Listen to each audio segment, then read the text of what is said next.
Welcome to the Coaches Show on 90.1 KBPK. I got Jake Rhodes, the desk editor in sports for the Hornet on my left, and of course, y'all know the little guy on my right, Ryan Osborn, here on the Coaches Show on 90.1 KBPK. And guys, the biggest topic that we got to talk about right now, because it came up in the NCAA, that phrase that everybody wants to talk about, Ryan, only at certain times of the year, and I'm going to go to you first. Title IX, it was brought up during the NCAA. Here we go again. Discussions about unfair practices towards the ladies and their athletic departments. Well, not only unfair practices, but also just an unfair view of women's sports in general. I mean, you take a look at how different things are phrased when you take a look at men's sports versus women's sports.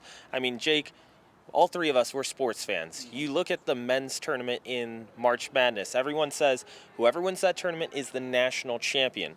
When you look at the women's bracket, they say they're the women's national champion, or they won the women's bracket. They don't say just national champion.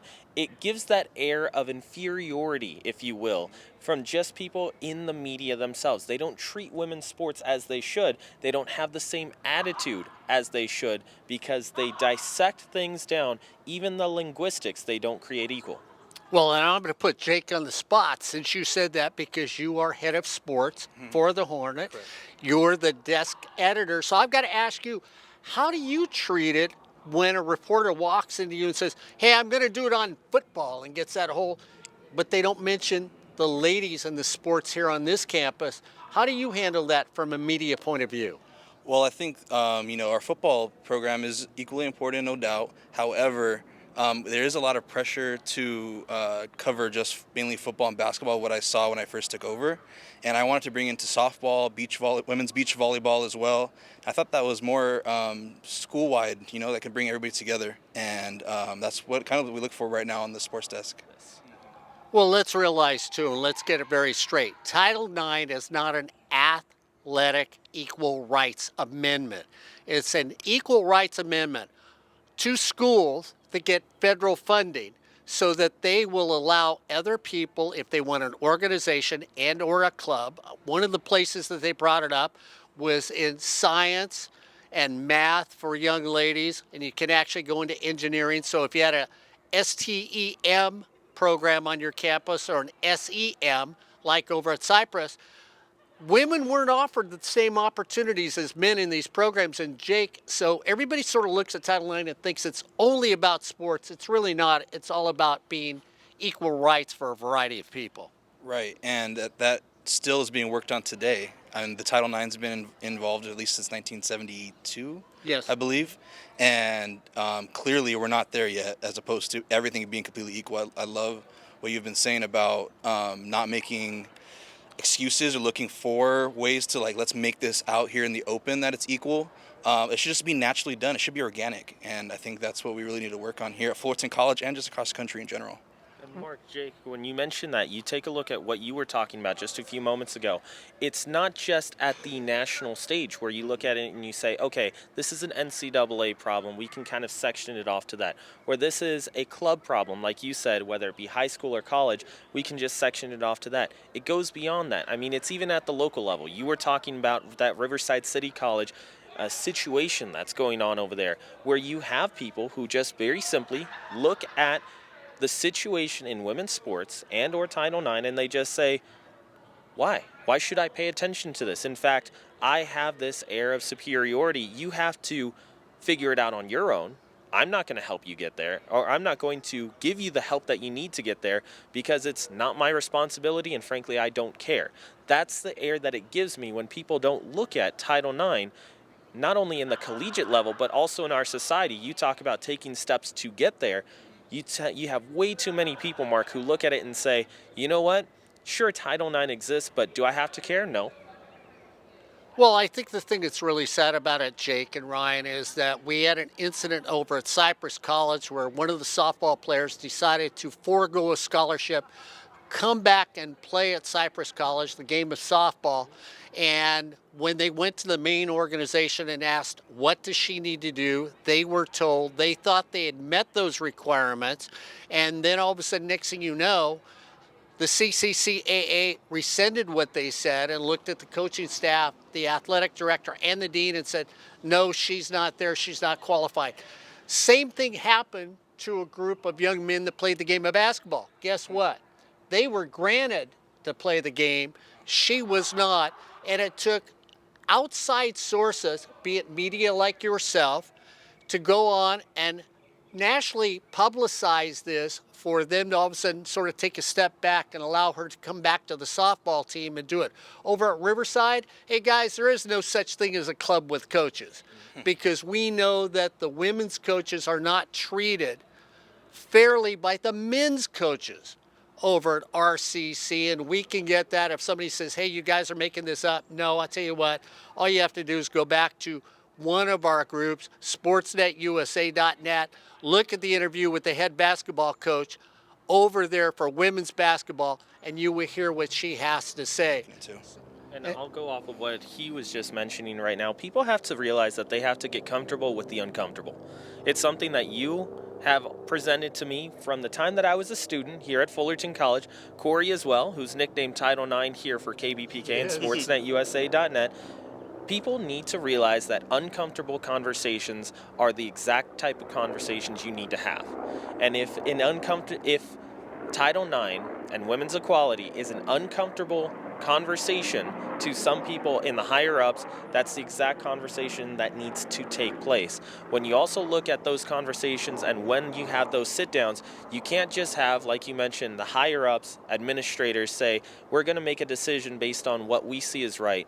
They need to make a decision based on what the input is from the athletes, because that's who it impacts the most here. It's the student athletes who are coming to a school, coming to an institution to get a better education, forward themselves in their career, and also have another chance at continuing on in their athletic opportunities. If the feedback doesn't come from them, then it's useless info. Yeah, and it really is. Let's get right down to it, guys. It's all about politics. We have to finally get all the coaches on the same sides. I know the two genders are out there. There's the male coaches that are going to say, hey, we produce more. Our athletes are bigger, stronger, better, and they're great. If you watched both basketball tournaments this year, you will see that the number of viewers went up on one side of the spectrum, not on the other side of the spectrum. And it wasn't on the men's side that the viewership went up. Those bigger, more talented athletes are those young women that play the sports that we're now watching. And it all comes down to the administrations to be maybe as mouthy as Jake is, Ryan is, and I am when it comes to things like this. Ryan, I really do. I think all the deans and all the college presidents need to sit down and basically say, hey, if it's not a 50-50 split, it doesn't work.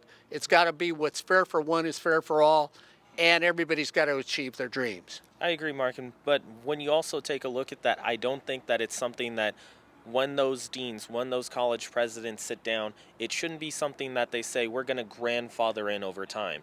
It should be cut and dry. You know what?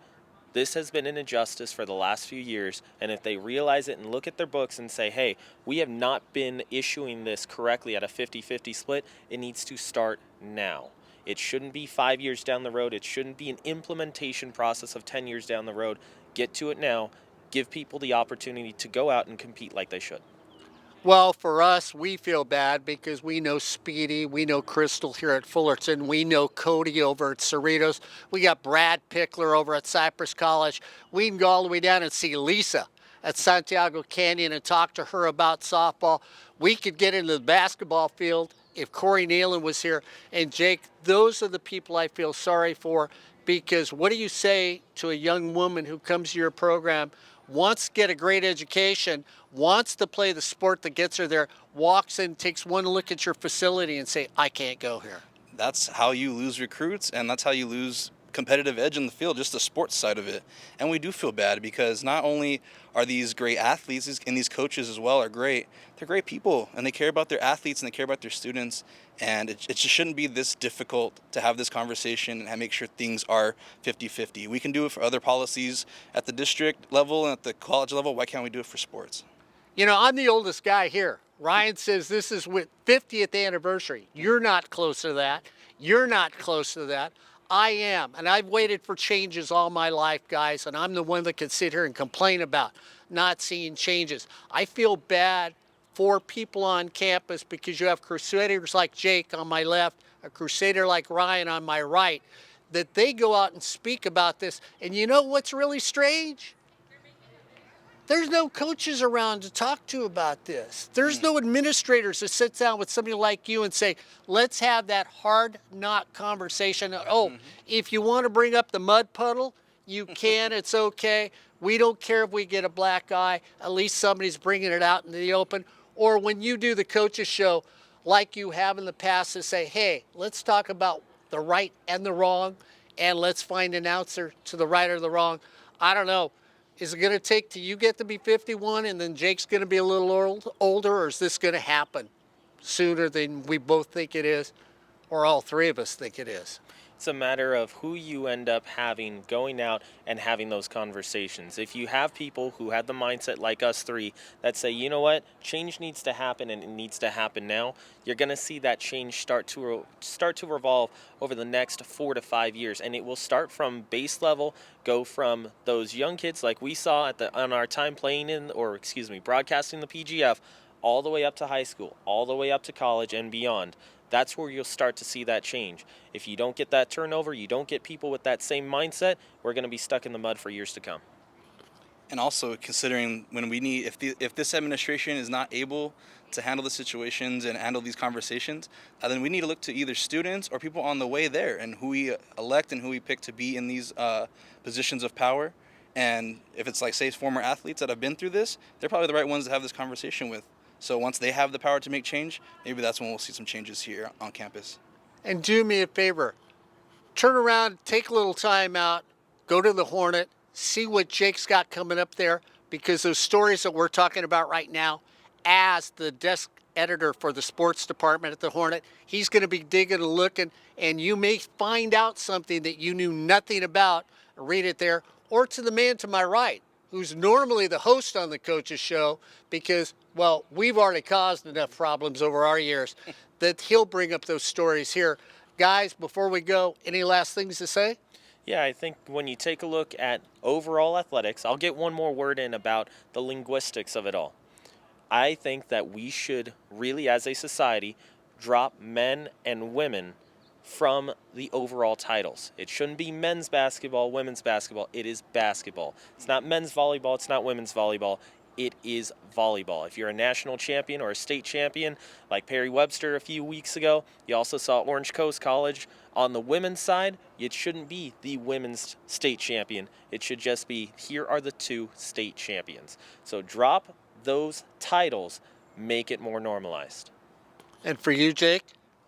Just as speaking for the Hornet and for this students on this campus, don't be afraid to fight for equality for these women athletes. They need this. They need our support, and if we can't get it from the administration, then I guess we have to do it ourselves down here. So you heard it from the 2 voices when it comes to sports here on this campus and around Southern California on the community college level. Jake on my left, Ryan on my right, and you know what? This is not the end. This is the beginning. If nobody else is willing to talk about Title IX and resolve the problem, yeah, I've got a young man on my left with his staff and a young man on my right with his staff, that they will bring those individuals forward and they will talk about it and let you know, be it on the journalistic side where you get to pick up the Hornet and read the story, or on the video side where you get to watch it on the coaches show. Guys, I want to thank you because this is really a topic that's just the beginning. I'm going to say this is part 1 because I know you and I'll talk about it. I know he's got more to say about it with your entire staff. You're going to find it here at Fullerton College. And you know what? For those of you that are out there looking and saying, hey, I do want to know more, or you didn't touch, you can get a hold of Jake. You can go to the website and find how to get a hold of him. And you can always get a hold of Ryan here at the Coaches Show. Guys, it was an interesting beginning into Title IX. And I hope to goodness that we finally get equality for the women, the transgenders, anybody who is seeking equality through Title IX. I hope you two come up with an answer to help that next generation. For Ryan Osborn, for Jake Rhodes, I'm the old guy. And you've been watching The Coaches Show on 90.1 KBPK.